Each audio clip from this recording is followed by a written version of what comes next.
what we're about to do now is we're going to get into the stuff that we were talking about in the title. The Springfield, Ohio situation. How many people have heard about the Springfield, Ohio situation? Getting kind of crazy. All right. It's getting kind of crazy down there. Let's take a listen. Today, the small city of Springfield, Ohio, found itself at the center of a fraught election year issue, immigration.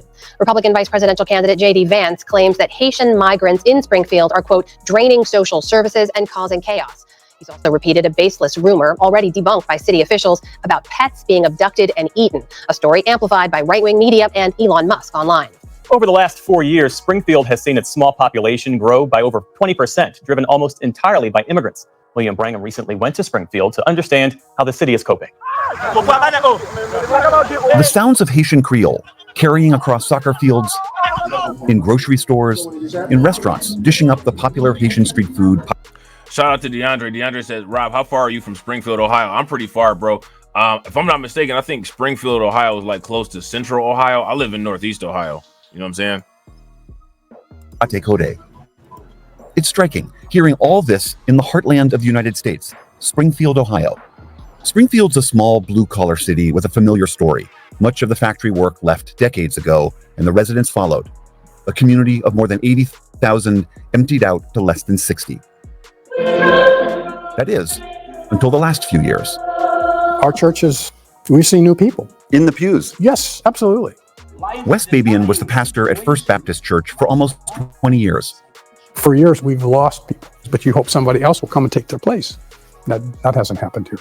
Until now. Because there are folks from Haiti who are coming to church. Lucas Merzus, who, among his many other jobs, mans the soundboard for Sunday services, is one of those new Haitian members. Why Springfield? Of all places. Merzus, with his wife and daughter, were among the first Haitian families to arrive here in 2018. I got a decent job when I was in Haiti, and then see. So now you guys heard what they said, right? They came here in 2018. So this has been going on since 2018, and nobody's been saying very much about it. Shout out to Fantizzi. What's good with it, bro? This has been going on since 2018, and not very much being said about it. Now, here goes my question for you guys. Why do you all think that this has been going on for so long with so little being said about it? Because clearly it's been going on. You know what I'm saying?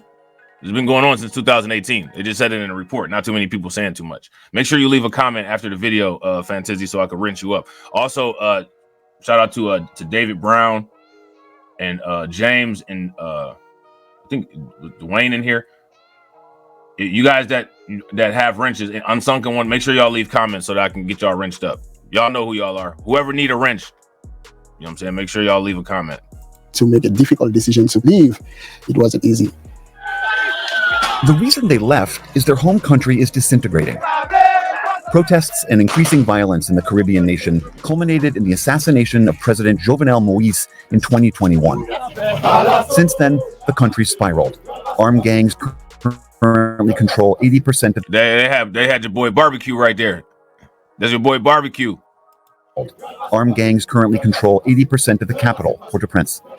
Merzus is one of the estimated 731,000 Haitian immigrants now living in the United States. I got my brothers and sisters, my mother still living there. I'm always thinking about my family in Haiti. Because of that violence, the U.S. granted what's called temporary protected status to Haitians in the U.S., giving them limited time permission to live and work here. TPS was then expanded by the Biden administration. So you guys see that, right? Who expanded TPS? Now, TPS expansion, what that did was it changed the definition of certain things that allowed a large number of people who were undocumented to have a permission to be able to stay in the United States for longer. Would you guys agree? If you guys agree that that's a true statement, give me a thumbs up. If that's a false statement and it's right-wing MAGA propaganda, well, then by all means, please make sure that you correct me with a correction statement in the comment section. Merzus says he came to Springfield for the same reason most Haitians did.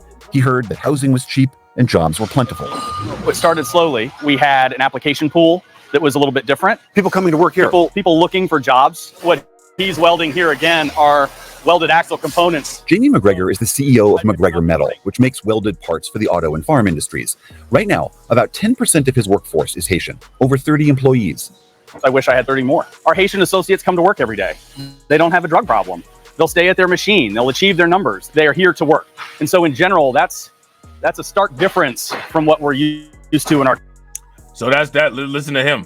Listen. I'm just listening to this guy. Now, mind you, shout out to the people that's in the comment section. Shout out to the mods. If anybody wants to pull the racial demographic information of Springfield, Ohio, and put it in the chat so that I can post it up onto the screen, I would definitely appreciate it. So I want you guys to pay attention when he's comparing the workers, who he's talking about when he's comparing the worker. You know what I'm saying?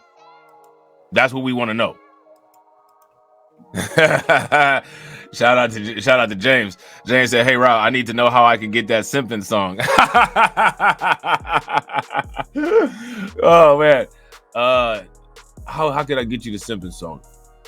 Join the Discord if you know what I'm saying. Don't download the app though, or on your phone or on your computer. Just use a browser window and join the Discord. You know what I'm saying?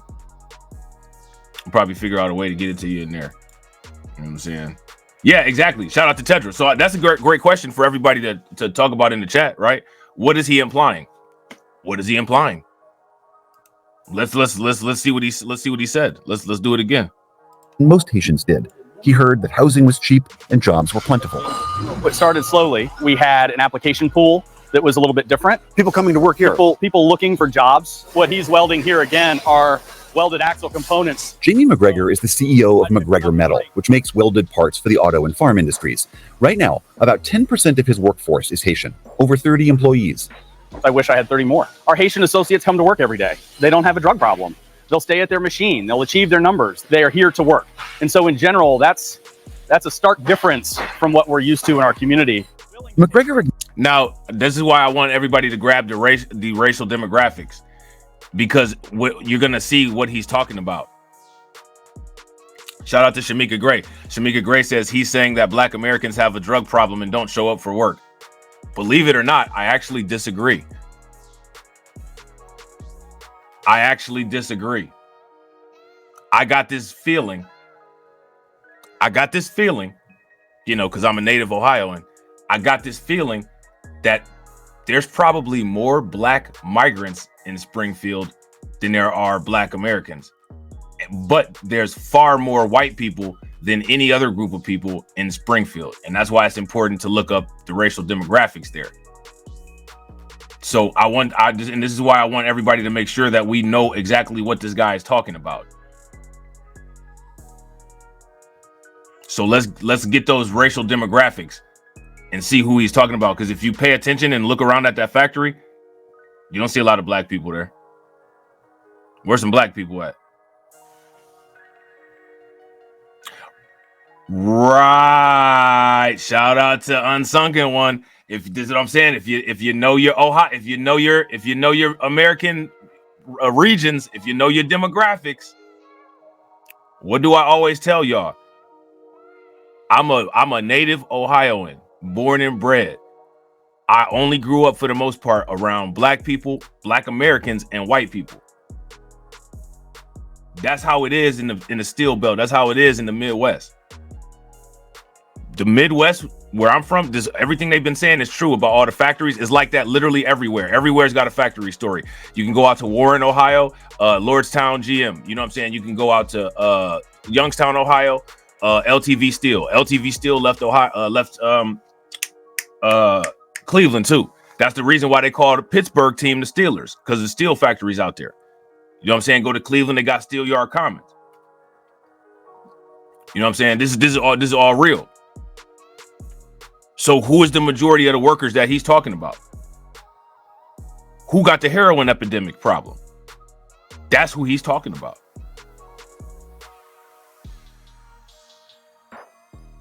That's who he's talking about. You know what I'm saying? But I want to confirm that with the racial demographics, though. Acknowledges the sudden arrival of so many new immigrants is a challenge on multiple fronts, but he believes this is partly how the industrial Midwest can regrow. We want more jobs in our community. And in order to fill those jobs, some jobs need to be people who are not originally from here. There's things in the last 5 years that have really changed and has been a forward improvement for Springfield, but this is taxing the resources of the city. Well, afterwards, Springfield Mayor Robb says he was cautiously optimistic when the first Haitians settled in town, but then there numbers quickly rose. The city estimates 12 to 15,000 Haitians are here now. The infrastructure of the city, our safety forces, our hospitals, our schools. Springfield is a close community and has a big heart, but at the same point, we've had this influx that has taxed all these services. The number of students needing English language help has... All right, so I pulled up the racial demographics of Springfield.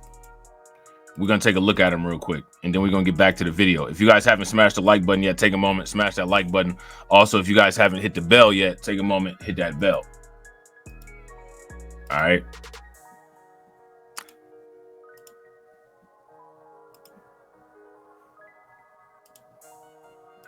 Now you see, hold on real quick. I'm going to get rid of this, get rid of that. All right. So you guys see here, race in Springfield. The majority race in Springfield is white, making up 80% of the residents. The next most common racial group is black, just like I said. You know what I'm saying? Making up only 10%. There are more white people in the northwest areas of the city. The people who identify as black are mostly living in the south places. The data below shows how many people identify themselves as each of the following races, which most Americans base on their family's national origin. Okay. So white, 80%. Hispanic, only 3%. Black, 10.3, because this is the Midwest. Midwest is the cousin of the South. You know what I'm saying? Asian is only 0.8%. Native Indigenous is only 0.1%, and other is 4.7%. And I would not doubt it that this other is probably higher as a result of the migrant crisis. Now, it could possibly be higher than the 10.3%, and that probably makes up a competitive amount with 10% of black people if a large concentration of those migrants are Haitian. And there's another concentration of migrants that's in Springfield, Ohio, called Mauritanians. Okay. So I want you guys to be very clear when this guy's talking about the people. There might be a small amount of black people in that population that he's talking about, but he's talking about majority white people. And this is why it's so important to make sure that that facts are nailed down. You know what I'm saying? That's why it's important to make sure that facts are nailed down. So now I'm gonna ask you guys again, when that dude at the factory is talking about the work habits of the people in the community, at 80%, who are the people of that community?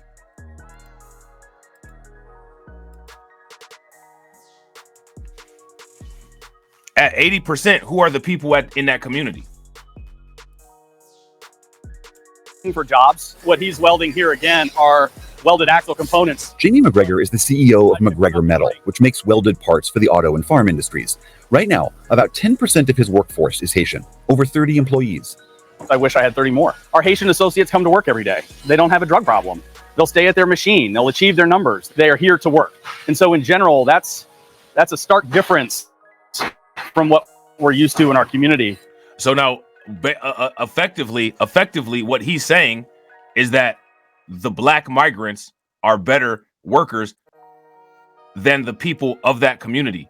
The people of that community are white.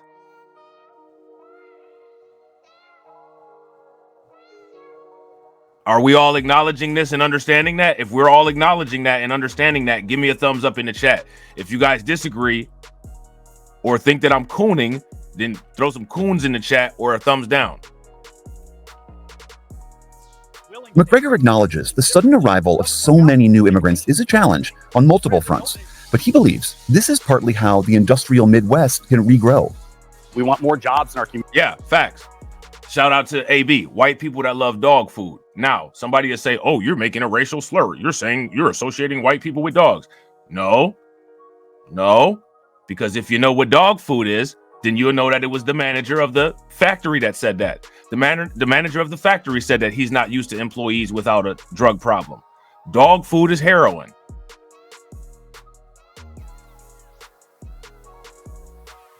If that's a fact, and this is honest information, give me a thumbs up. If that is not a fact, and I'm making this up, and this is paid right-wing MAGA propaganda brought to you by your favorite coon, give me a thumbs down.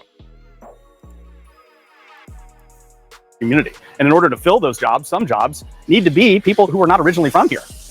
There's things in the last 5 years that have really changed and has been a forward improvement for Springfield, but this is taxing the resources of the city. Well, afterwards, Springfield Mayor Robb says he was cautiously optimistic when the first Haitians settled in town, but then their numbers quickly rose. The city estimates 12 to 15,000 Haitians are here now. the infrastructure of the city, our safety forces, our hospitals, our schools. Springfield is a close community and has a big heart, but at the same point, we've had this influx that has taxed all these services. The number of students needing English language help has quadrupled in 5 years. Translators at the local health center cost hundreds of thousands of dollars a year. And last year was the busiest year on record for the fire department. But it seemed that for the community at large, the increase in immigration and its stresses largely flew under the radar. A lot of that change. Now, here's the question. Did it fly under the radar? Is that what happened? It flew under the radar, or was this stuff just purposely not talked about? No problem, bro. And anybody else is welcome to click on that Discord link as well. I got to approve you once you get into the Discord, but it won't take long. So just, you know what I'm saying? Don't just hang tight and I'll get it. All right.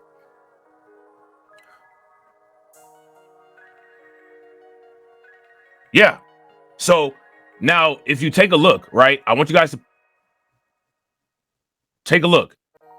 Chicago, New York, and Denver.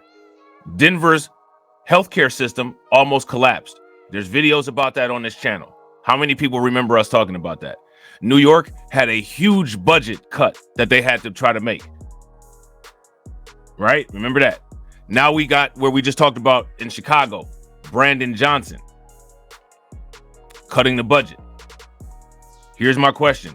With those cities as big as they are and the amount of money that they have available to them, what do you think something like this would do to a small town in Ohio? That's my question. Last August. It was the very first day of school, and a school bus full of kids was coming down this road.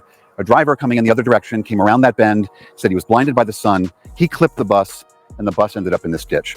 We begin with breaking news. Right now, multiple law enforcement agencies are on the scene of a deadly school bus crash. Dozens of children were injured, and 11-year-old Aiden Clark died. When the driver was revealed to be a Haitian immigrant without a U.S. license, things erupted.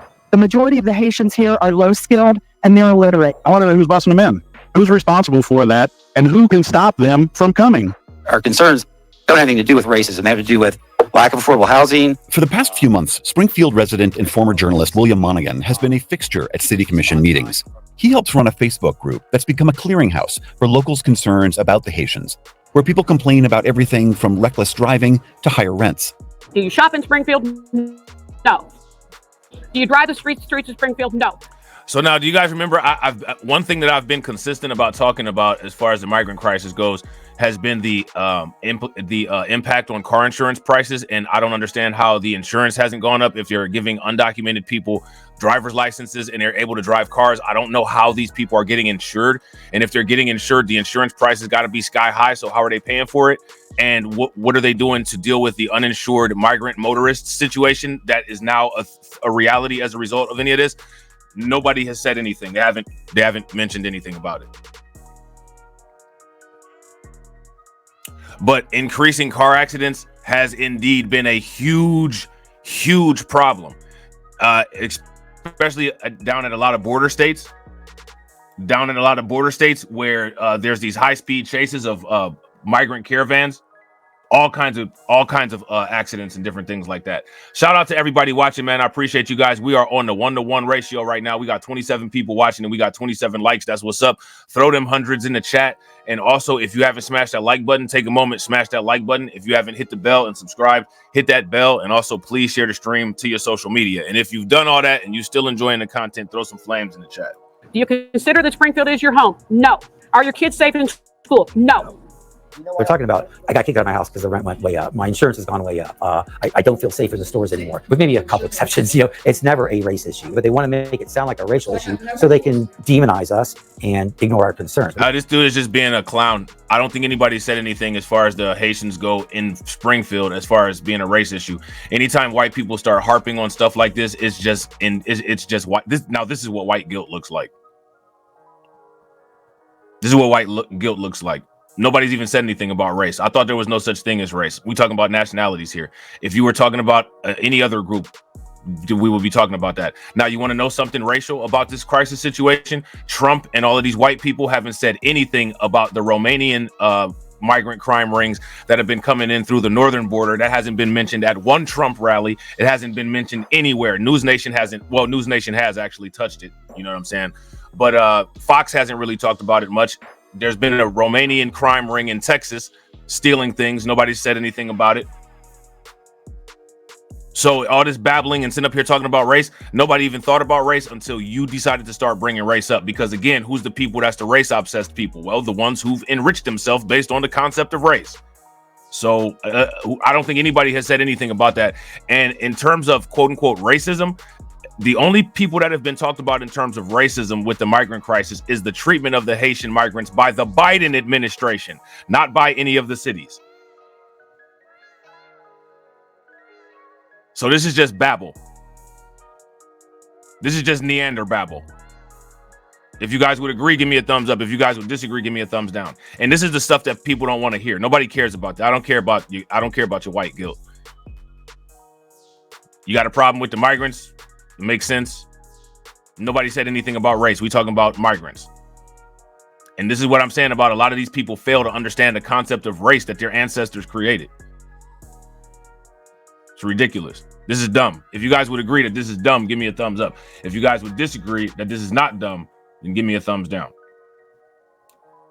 So dumb. You are really dumb. For real. Oh, you are so dumb. You are really dumb. For real. You ain't got to convince me about no race issue. I'm very well versed and I know how to identify what. And I know that when people start babbling about race, it's their own guilt that's making them have verbal diarrhea. Because nobody said anything about that. Would you guys agree?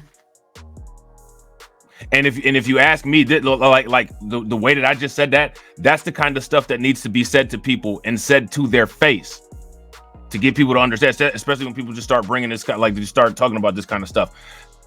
Nobody said any of this stuff. So one of two things: either like stop, or acknowledge that it's you who are part of the race obsessed issue and stop trying to put it on other people because you have the privilege to not have to deal with the consequence of it.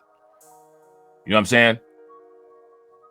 It's time for people to start holding people to making people be mature. Talentless, scandalous, plebiscite, babbling. Shout out to PD that remains. What's good with it, bro? I mean, y'all can tell me if y'all disagree with me. You know what I'm saying? It's all good. You know what I'm saying? I don't know why people really don't be disagreeing with me, because it's not like I'm gonna kick you out to chat or anything. I mean, you know what I'm saying? We'll talk about it and chop it up. You know what I'm saying? People be crashing out over disagreements. Y'all know I don't. You know what I'm saying? So if y'all disagree, like, nah, Rob, I ain't feeling what you're saying. You sounding crazy right now. Sometimes I be trying to sound crazy on purpose just to see if y'all say anything, and sometimes y'all still don't. You know what I'm saying? These are valid concerns. I have the same fears that you as mom and dads and grandma and grandpas and aunts and uncles have. I won't say this is a Haitian crisis. This is an immigrant crisis. It's the fact that we have so many people here and we have a culture clash. Mayor Ruse says reckless driving is an issue, but there's been no uptick in crime. Here's the issue, and I'm gonna tell you guys what the issue is.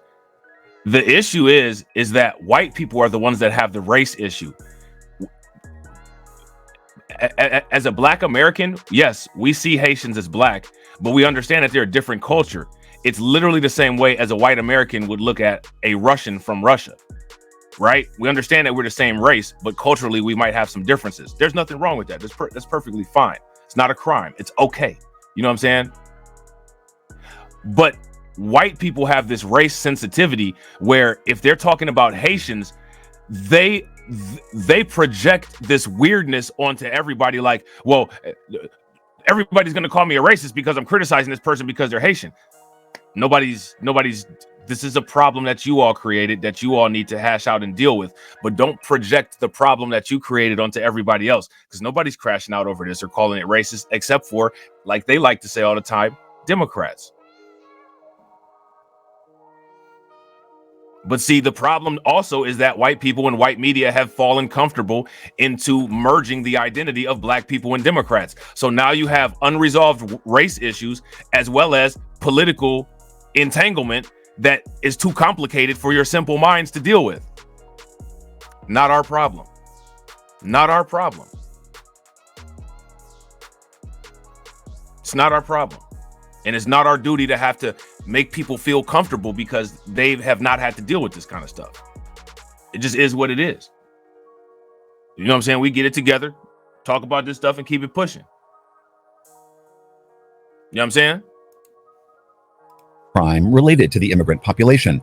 But with so many new arrivals, he says, the city needs help bolstering basic infrastructure. We say we need help, basically for translation services and safety forces. That's what we're looking at. Our hospitals need reinforcement. In the meantime, local nonprofits like St. Vincent de Paul have stepped in. Here, people learn how to apply for jobs and how to navigate the city's computer system. It's really important that when you file applications with immigration, A translator and a local lawyer help this woman with her visa application. In a building across town, Vilas Dorsenville runs a support center that helps Haitians integrate into American life. He understands why so many new arrivals into an established community can create conflict. They have the right to express themselves because we are living in a free speech world, whether it is from the Haitian side who are trying to find jobs and opportunities, whether it is from the locals who are complaining because too many people are coming here. It's human being. We are expressing ourselves the way we feel, but at the end of the day, we have to find a way out to live together. But he says many Haitians would also return home if the violence subsided. Do you hope one day to go back to Haiti? Yeah, hopefully. I can't wait. Hopefully. Now, let me ask you guys this question. Is that a future problem that anybody that is living in this migrant, in any of these areas that have a lot of migrants, is that a problem in the future that people should pay attention to? The possibility of one day there being a great exodus and all of a sudden, like, the workforce just collapses because the workforce has been saturated with a lot of migrants. If you guys think that could possibly be a potential problem at some point that they should pay attention to and calculate the future for, give me a thumbs up. If you don't, then give me a thumbs down. To go back to Haiti because I'm dreaming Haiti. Dreaming Haiti, meaning at night while you're dreaming, you're there. Yeah, I'm there. So still working, still trying to integrate, and then facing with challenges all the time in the US, but I'm also dreaming of my country. Shout out to Jacoby. What's good, bro? The residents of Springfield, old and new, will continue writing the latest complicated chapter in the story of immigration in America.